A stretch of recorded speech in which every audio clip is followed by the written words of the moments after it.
اللہ کے رسول صلی اللہ علیہ وآلہ وسلم ارشاد فرماتے ہیں آنکھ بھی زنا کرتی ہے، آنکھیں بھی زانی ہوتی ہے۔ صحابہ کرام نے عرض کیا یا رسول اللہ صلی اللہ تعالی علیہ وآلہ وسلم آنکھیں کیسے زنا کر سکتی ہے اور آنکھوں کے زنا کا مطلب کیا ہے؟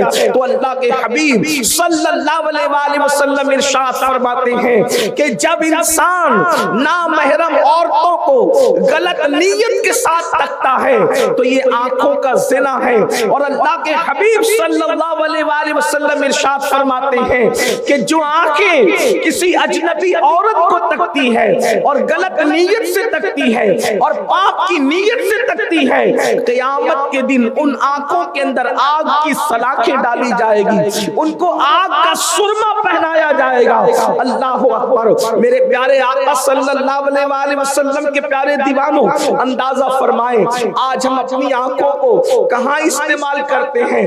آج زیادہ تر نوجوان جوانی کے غرور میں، جوانی کے نشے میں، جوانی کے گھمنڈ میں اللہ اکبر آنکھوں کو بالکل آوارہ کر چکے ہیں۔ آنکھیں جو دیکھ رہی ہے، کبھی پکچر کے پوسٹر، کبھی گندی فلمیں، کبھی عورتوں پر بدنگاہی، حتیٰ کہ محلے والی خواتین کو گھر میں جو اللہ اکبر کبھی سالی کبھی بھابج، اللہ اللہ، اسی طریقے سے اجنبی عورتوں کو جو جن کے ساتھ پردہ کرنا فرض ہے، اللہ اکبر، ان لوگوں پر بدنگاہی کرنا آج گناہ ہی نہیں سمجھا جاتا۔ میرے پیارے آقا صلی اللہ علیہ وآلہ وسلم کے پیارے دیوانوں، حضرت سیدنا عیسیٰ علیہ نبینا علیہ السلام ارشاد فرماتے ہیں آنکھوں کی حفاظت کرو، اس لیے کہ جو آنکھوں کی حفاظت نہیں کرتا ڈر ہے کہ وہ زنا میں مبتلا ہو جائے۔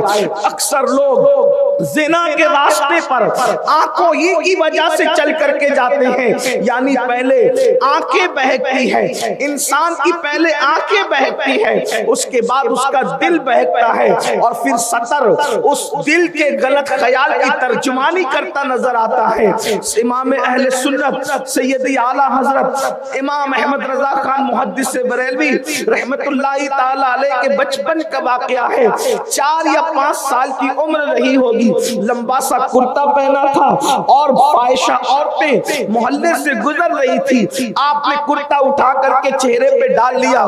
کسی خاتون نے اللہ اکبر فحش گفتگو کرتے ہوئے کہا شہزادے، اس لیے کہ ایک علمی خاندان تھا، خاندان کا علمی وقار تھا، کرتا جب چہرے پہ ڈال لیا آنکھوں کو چھپا لیا، کہا شہزادے کرتا تو آنکھوں پر رکھ لیا ہے، ذرا سطر کی بھی خبر لیجئے۔ 4-5 سال کے امام اہل سنت نے ارشاد فرمایا پہلے آنکھیں بہکتی ہے، تب دل بہکتا ہے، پھر سطر بہکتا ہے۔ ہم نے پہلے زینے پر ہی جو ہے پہرا بٹھا دیا ہے، نہ آنکھیں بہکے گی، نہ دل بہکے گا، نہ سطر بہکے گا۔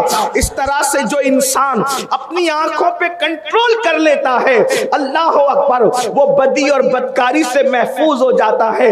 میرے پیارے آقا صلی اللہ علیہ وآلہ وسلم کے پیارے دیوانوں، کبھی کبھی بدنگاہی انسان کو کفر تک لے جاتی ہے۔ اللہ اکبر، آج میری قوم کے جوان گناہوں سے نکل کر فسق و فجور کی طرف، فسق و فجور سے اور آگے بڑھ کر اب معاذ اللہ کفر شرک کی طرف بھی بڑھتے جا رہے ہیں۔ اللہ اکبر، یہ ناجائز دوستیاں، یہ لڑکیوں کے ساتھ رنگریلیاں، یہ گناہوں کا ماحول، یہ زیادہ تر آنکھوں کے غلط استعمال کی وجہ سے ہے۔